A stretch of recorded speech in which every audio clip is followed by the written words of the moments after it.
and welcome back to the Irish Tennis Updates podcast. My name is Adam, your host. This week I am talking to Elsa O'Riain. Elsa has had a really successful tennis journey. She competed at 3 of the 4 junior Grand Slams. She played pro tennis for 2 years, achieving a top singles ranking inside the top 400. She's represented Ireland in the Fed Cup for a number of years. And she's also enjoyed great success playing tennis at Harvard University. As well as discussing the highs and lows of Elsa's journey, we also talk about the wider benefits of tennis and how her tennis background has helped her achieve success in the finance world. I really enjoyed talking to Elsa, getting to hear her tennis journey. So let's get into it. Here is Elsa O'Riain. Right, so hi Elsa, a big thanks for coming on and talking. How are things with you at the moment?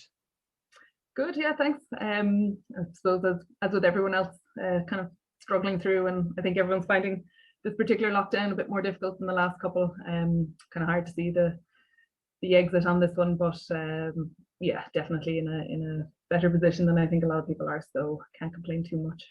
Yeah, no, it's definitely tricky. Now I just want a few things to touch on, and I guess to help to take you back a bit to tennis days. So just to go back to the very start, do you have any idea of what made you fall in love with tennis? What was the start of that journey for you? Yeah, my family all played, so we were all members in Sundays Well down in Cork. My parents would both have been quite sporty. My dad would have a county medal with the bars here in Cork, and my mum would have played or would have skied a bit and would have been into athletics. She's German, so it was just kind of a natural thing for me to. I'm the youngest of 4. All of my siblings really played. Both my elder sister and brother would have played for Munster at some stage. So it was just, I practically grew up in the back of the court. So I think it was just almost an opt-out situation rather than an opt-in. And it just kind of went from there. I would have then, I suppose, shown a bit of talent when I was younger in Sundays Well. Remember my original coach, Greg Morris, under 10s, would probably have said that I was destined for something else. But so it just kind of snowballed from there, really. Went onto Munster and then, Ireland and so on and so forth. And as with most people, I think it kind of just happened as opposed to being planned. Yes, yeah. And obviously, as you did grow up a bit and you were still involved in the game and you started to have some good success kind of at a junior level in Ireland. I know that Fitz obviously had some good success. But if you were to look back at some of the overriding memories that you have, like some fondest memories from those junior days playing tennis.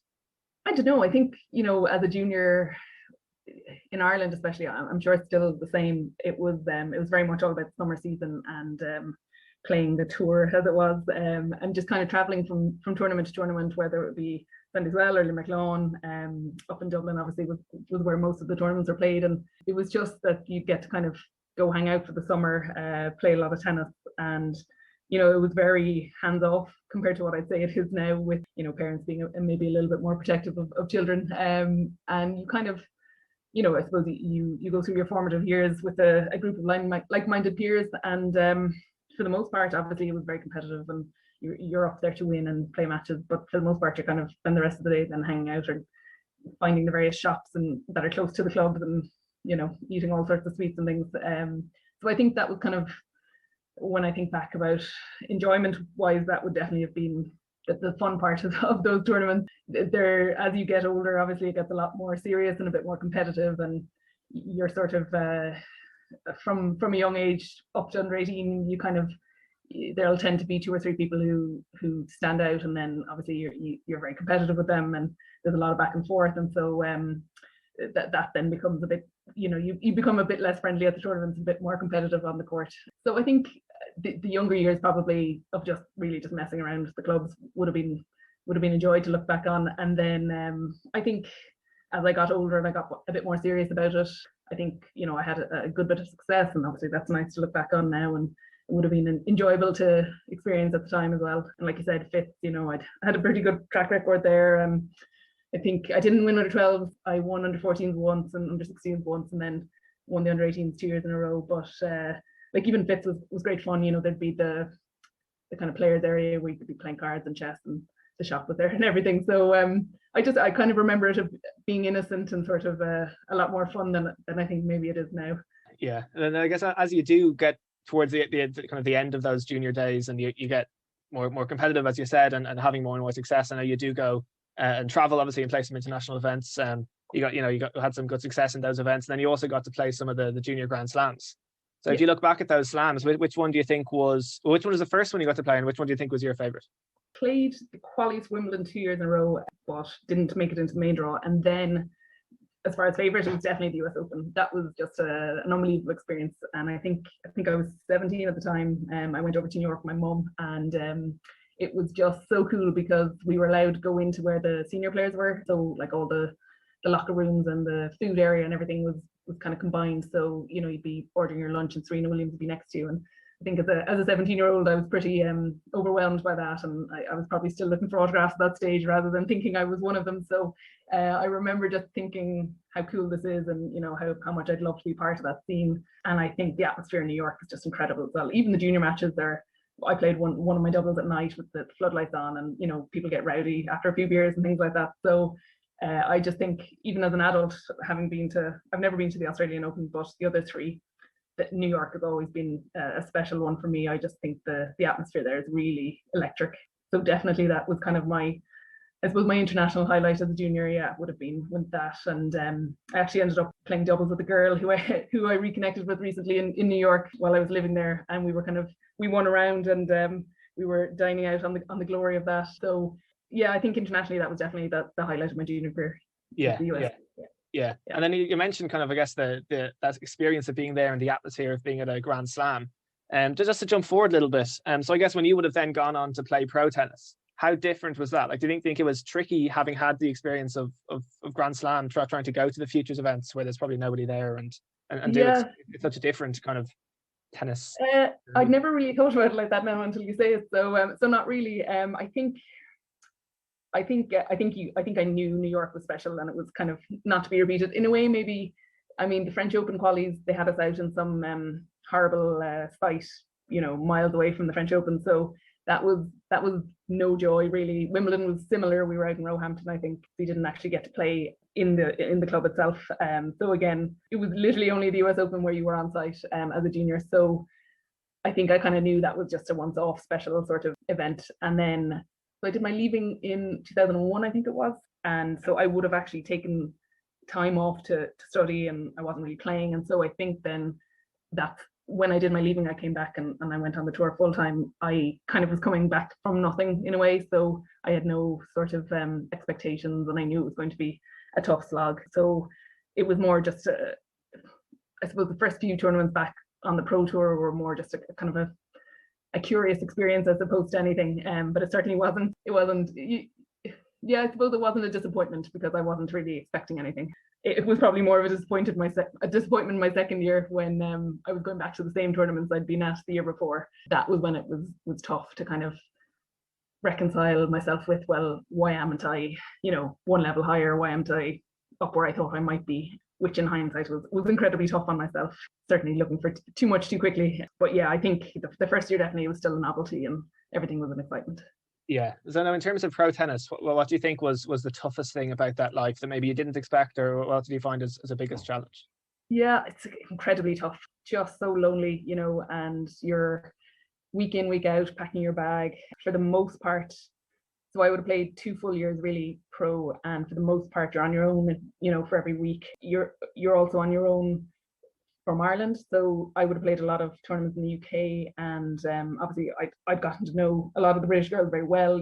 It's a small enough community, but playing a lot of those as the only Irish person at times was tough because it's hard even to share that. Some of the best tournaments then I would have enjoyed or played would have been when Yvonne was there, and Claire and Karen Nugent, and even sometimes we had Owen Casey, or, the Tennis Ireland paid for him to come over for a few tournaments, and that was just a completely different experience where you almost feel like you're part of a team, and the bonding is great, and there's such a level of support, people watching your matches, people scouting your opponents. It was kind of night and day really as to how one could enjoy the tour. And I was always very jealous of the British girls because the funding they get obviously from Wimbledon, the purse they have, and the resources they were given. And I remember we'd all be kind of griping, saying, God, we're better than most of these girls, and they're getting paid, funded 10 times more than we ever would.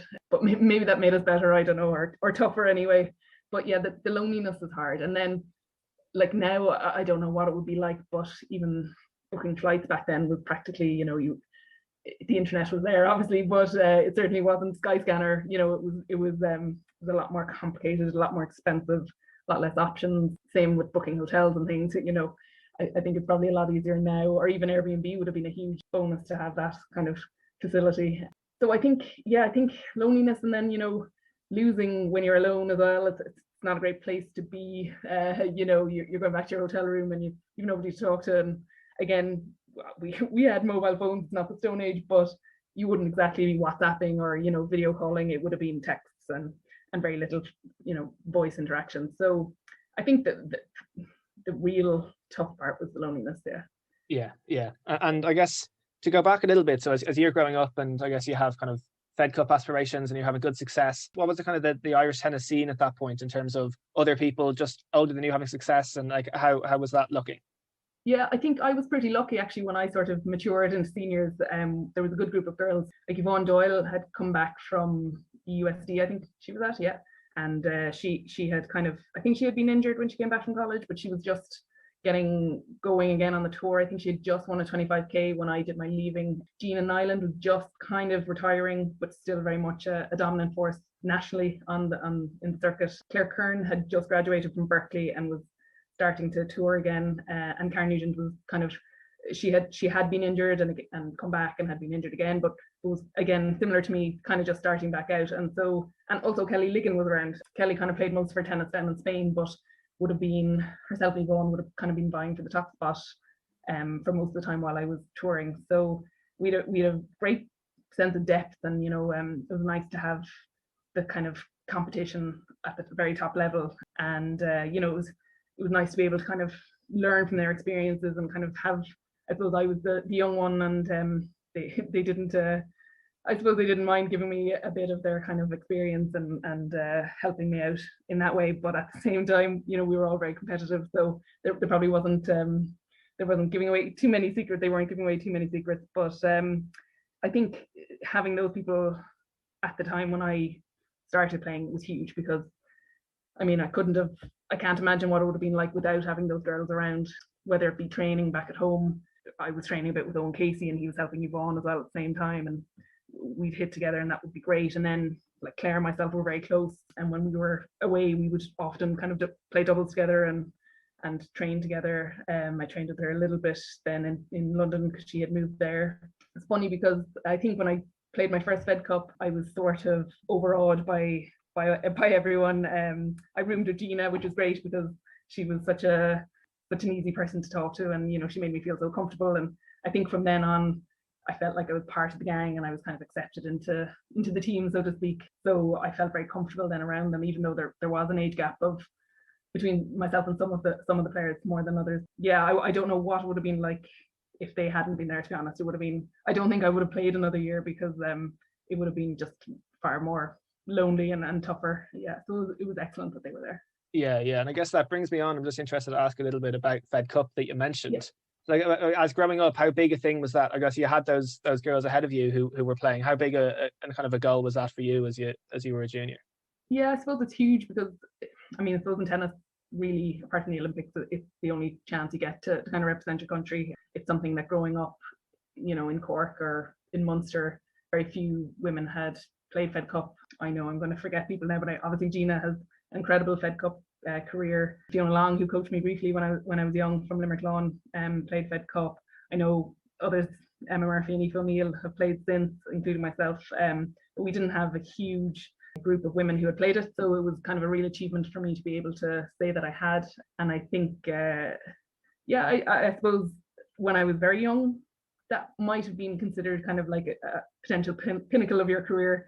Obviously, as I got a bit older and got better and the sort of pro tour took off, I realized that maybe it isn't the pinnacle of my career, and there's things on the individual side that would probably eclipse what I would consider successes on the Fed Cup side. But it was a huge achievement, really, and something I'm very proud of. Especially, I think proud that I was part of the team the year we got promoted in Pretoria, which I think was the first time we'd been promoted from Group 2 up to Group 1.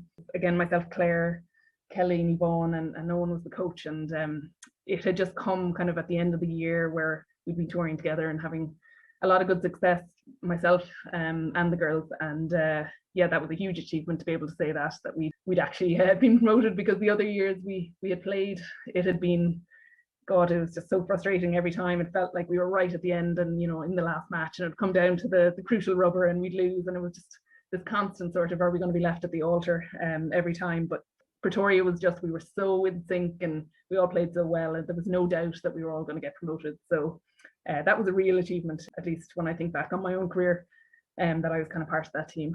Yeah. So I guess how different was that for you? If you're playing in an Ireland shirt, is that just a different feeling altogether than playing in a futures event for yourself? It is and it isn't, because I think while you're there for the week, it's completely different, right? There's a lot more camaraderie and fun, and you're rooming with someone and there's 4 of you there and the coach, and it's a lot more relaxed. But at the same time, when you go out on the court, it's still back down to you, whether you're singles or doubles. So it's a funny sport, and I suppose I noticed that in college tennis as well, where there very much is that team environment, but at the same time, at the end of the day, as they say, it's back to you on the court. So in some ways, there's no way of getting around the fact that tennis is so individual, but at the same time, the team aspect is so rare that the Fed Cup really was, until I'd gone to college, my only experience of sharing it with other people, and it was a real joy, and something I wish that there was more of. You mentioned college tennis there. So and you went to Harvard and had a lot of success there right now. So was that something that you did after your pro days?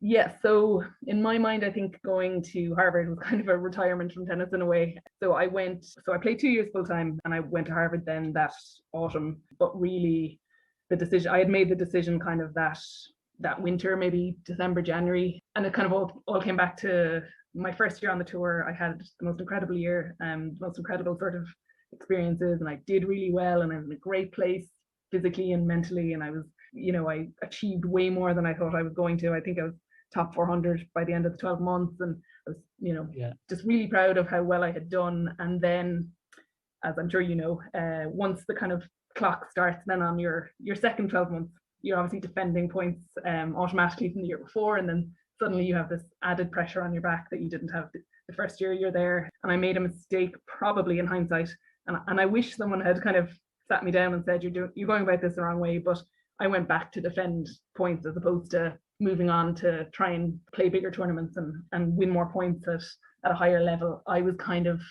too scared to take the leap to go up to the 25s and the 50s. And in hindsight, at least if I'd done that and flamed out, that would have been that, and I'd have known straight away. But I went back and I was still doing well at these 10s and 25s, but not progressing. And I think that was when I realized, this is not for me. I don't want to be playing these same tournaments 3 or 4 or 5. For some people play them 15 years in a row. That wasn't going to be enough for me. So I kind of made a decision then that the year previously I had been contacted by the Harvard coach through an old friend of mine, Jenny Timoney, who was a great junior player as well from Selbridge in Kildare, who had gone to Harvard. And he had approached me the year previously, and I said, no, I'm playing full time, I have no interest. And then I remembered that conversation, and so I decided I'd reach out to him, see if there would still be a spot the following year. And thankfully there was. So for me, getting that spot and all it entailed was kind of like my natural retirement from the Pro Tour. I suppose I kind of went to Harvard then using the tennis as opposed to for the tennis. I probably have a bit of a different view on college tennis than maybe some Irish players would. I know some players go straight in from secondary school and that's their next step onto the Pro Tour and whatnot. Mine was just certainly in reverse. It was more of a retirement from the Pro Tour. But the college tennis scene is so interesting. And the team aspect, like mentioning in the Fed Cup, it sort of created I wouldn't say a new love, because I hadn't fallen out of love per se with tennis, but a new interest for me in tennis while I was there. And, I played a lot more actually than I thought I would. I kind of thought I'd get there and maybe not play much at all, to be honest. But the team were so great and the girls were so much fun that I kept playing, and actually ended up having a bit of success there too. But that wasn't really it wasn't my intention, I suppose, but it was a nice bonus. Yeah. So from those years, what are a couple of your kind of proudest moments from college tennis? I was very proud to be co-captain my junior year, and that same year then I had a very good doubles partner. We had a great season, and we ended up being ranked number 2 nationally. We were all Americans, which is a pretty rare feat for someone from Harvard. So we're up on a banner. I think there are about 4 names up on this giant banner full of that could fill about 250. So they'll be waiting a while to fill it up. But that was a nice achievement. We won Ivies all the years I was there, but that was kind of to be expected. So in a way, that was just avoiding defeats rather than anything super. We were top 10 my sophomore year. We had a really, really strong team, but we never quite lived up to expectations. So that was a bit disappointing. But yeah, I think I mean, college tennis is this unbelievable machine that they have over there, where the money they have, the facilities they have. My mind was sort of blown, to be honest, when I got there, that these kind of facilities exist in a college state. When you think about Ireland and to a certain extent the UK, I know they're far better than we are here. That was kind of that was fascinating to see, you know, that whole system, the NCAA system for all the sports, and how much they put into it and how much they get out of it. You know, it's a fantastic system. So that's kind of, I wouldn't have gone over there expecting much on the sports side, but actually enjoyed it completely. That was just an incredible experience. Yeah, so when you finish up in Harvard, then you obviously have had some good success. Were there any thoughts of trying pro again, or what did you do after that? No interest whatsoever. I think I knew temperamental wise that the tour wasn't going to be for me. I think in a way it was almost that I had other options was my downfall, that I could do other things and it wasn't the be all and end all. And tennis people on the tour have a very very boring life, and that your day could be over by 10:30, and then what are you supposed to do for the rest of the day? Oh, I'm going to warm, play a practice set, or I'm going to go to the gym, or there are long days on the tour where you have absolutely nothing to do, and that's kind of soul destroying. So I think I'm the kind of person who needed things to do, and so I knew I'd never want to go back to that kind of nomadic lifestyle. And I also, not that it would have changed my mind, but I did have a bad enough injury in my junior year. I tore my meniscus playing, and so I was never quite as agile as I once was. So that sort of bothered me ever since, really, that I've never really been fully fit again. It never really healed, and then I probably went back too soon and so on. So again, that probably would have stopped me if I wanted to, but no, I knew I was on my way to a different career at that stage. Yeah, and just to jump forward a little bit again, I know that you did get to play some more tennis. You got to play in the USTA, the National Team Championships, a few years after that. And that's not something that I've heard of. So would you mind just telling me a little bit about that setup and then how it was for you? Yeah, so it was relatively new anyway when we were there. I played 2 years in a row. We lost in the finals my first year, and we won it the second year, and it was out in Vegas, and they kind of hosted the various clubs for a weekend. I think it was a long weekend once a year. I don't know what it's like now, but it was very much ex-college tennis players or ex-pro players who were kind of hanging around, and it was kind of, Nyack is this unbelievably beautiful club in New York, very kind of old and elite. And to be honest, I used the tennis to gain membership. That's what I wanted to get in to use their clubhouse, which was overlooking Central Park in Manhattan, this beautiful old building. But we had a very strong team. I knew a lot of girls from the Ivy League, like a lot of girls from Penn and Princeton would end up in the financial world in New York. So we kind of all knew each other. And so it was a joy to go out there to Vegas for the few days, and we obviously would have been training in New York a bit, but there was no sort of build up to get to nationals. It was really just, these are the top teams and we're going to play off now in nationals. Yeah. Now just to jump forward a bit again, so at this stage, what's kind of your relationship with tennis, and what are you doing these days, and how do you think tennis has impacted what you're doing these days, even if it's not in tennis? Yeah, so I'm not playing any at the moment. I do have plans to play, but I had a baby girl in the summer of 2019, so hadn't really been playing up for the 9 months up to that. And then I suppose it's in my mind to go back, but obviously with the pandemic and whatnot, there the optionality isn't really there at the moment. I've also moved home to Cork finally from Dublin. So whereas I was playing with Riverview a bit before I had my baby, I haven't sort of rejoined a club in Cork because we moved and I had the baby and everything's closed since then. So I think I will go back. We'll see in what sort of capacity, whether it's kind of very social or back to any kind of level. I do notice on the grapevine, some players my age playing bets and things. I never thought I'd be of the age group that would be playing bets, but I suppose even Roger Federer is a vet, so I'll take some solace from that. I'm playing a bit of golf instead, which has been fun. Actually played a couple of rounds of golf with Karen Nugent while I was still in Dublin, so it was great to get out with her, and kind of nice to be able to play another sport with someone who understands, I suppose, a sport from a competitive nature. So I think to be decided as to whether I'm ever really back into the tennis scene. It'd be a shame not to, I suppose. And obviously, I'd want my daughter to get involved at some stage, but hopefully not to the same extent as maybe I was. And then just with regards to how tennis has shaped me, I suppose it probably makes up a huge amount of my DNA. I've been playing really since the age of 5 and competitive from a very early age. And I suppose when I kind of was trying to think back on my career for this, I was thinking, obviously a lot of pros and cons to my career. And when I think about the pros, I think, well, my second career, when I think about it, I work in finance now and investments, and to date have been quite successful, and I'm very happy with where I am. And I think I've learned so much from tennis that I can apply to that. I think the amount of pressure we're under on the tennis court, I think, it's such an individual sport, like I mentioned, and you're constantly problem solving, and it's sort of second by second, if not minute by minute. And my first job out of college was in a hedge fund in New York, and it was just when the financial crisis was really reaching its peak in September 2007, and you'd be on the phone listening to traders, buying and selling shares, and people literally shouting down the phone at brokers and things. And I just remember thinking, oh, this is all right. This isn't too stressful. I can handle this. And I think if you can handle, playing competitive tennis, you're well able to kind of handle pressure of a corporate world. And there's very little that would fluster me. I'm not saying there's anything that would stymie me, but I certainly think I have a good sense of kind of how to work through a problem, so to say.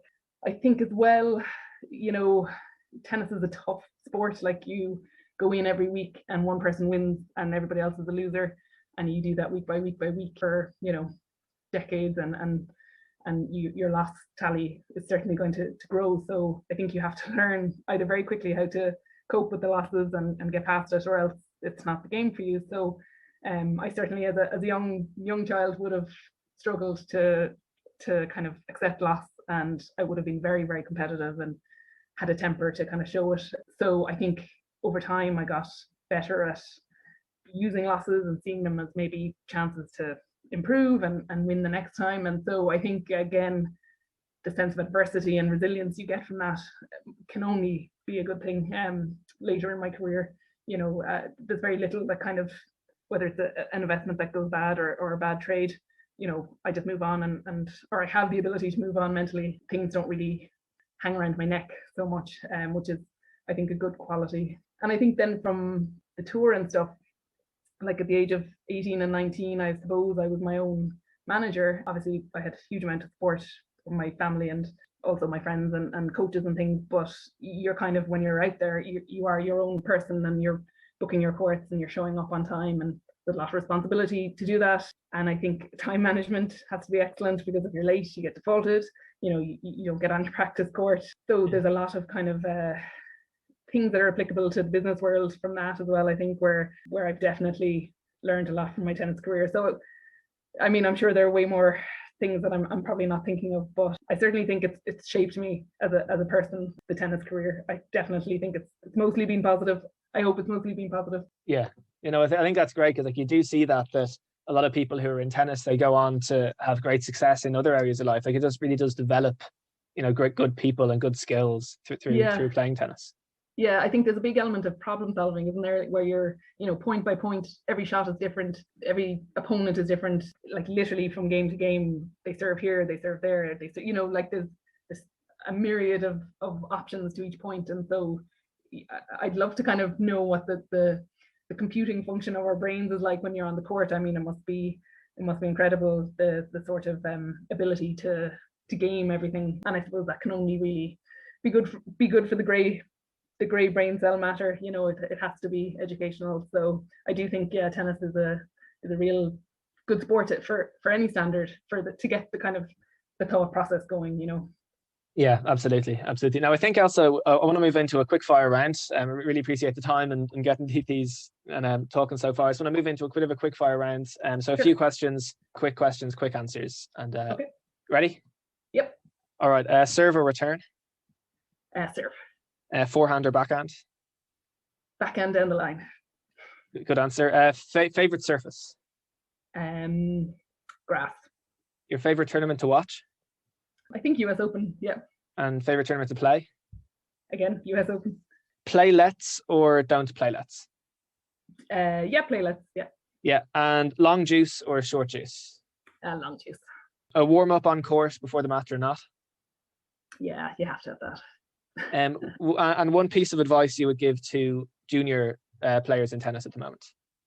What piece of advice? I suppose I've obviously, knowing I was coming on here, have been thinking about my own junior tennis days. And I think when I think back, I probably was incredibly hard on myself and probably didn't appreciate just how much I was doing at the time and how proud I should have been of myself. And I think it's very hard when you're, and I mean, it's the same when we're adults, but it's very hard when you're a junior to understand how insignificant most of this will be to the rest of your life in some ways, but also how important it will be. So I think you need to kind of try and see the bigger picture in a lot of ways. Try not to take everything match by match or, you know, day by day. Try and think, okay, well, in 20 years, you know, what's this going to mean for me and what can I get out of it? I mean, it's going to be different for each player.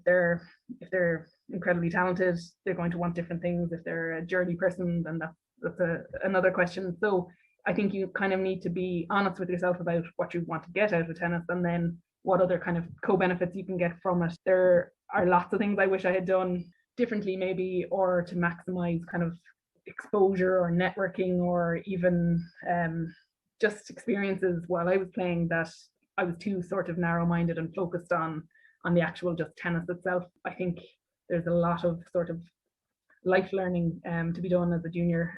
It's hard to see it when you're there because of course it's all about results, but it shouldn't be. It should be more about the journey and about long term. It really doesn't matter whether you've won this tournament or not. You know, you've decades more of your life ahead of you, so try and focus on the things that are actually going to kind of change you as a person or influence you as a person, and try and take the positives out of everything you do, because trust me, as a junior, I suppose I would have been very hard on myself and not seen the successes for what they were. And now looking back, I think, God, I should be nicer to myself, and I should have, celebrated my victories a bit more and ignored the losses much more. And, what you're doing is very special.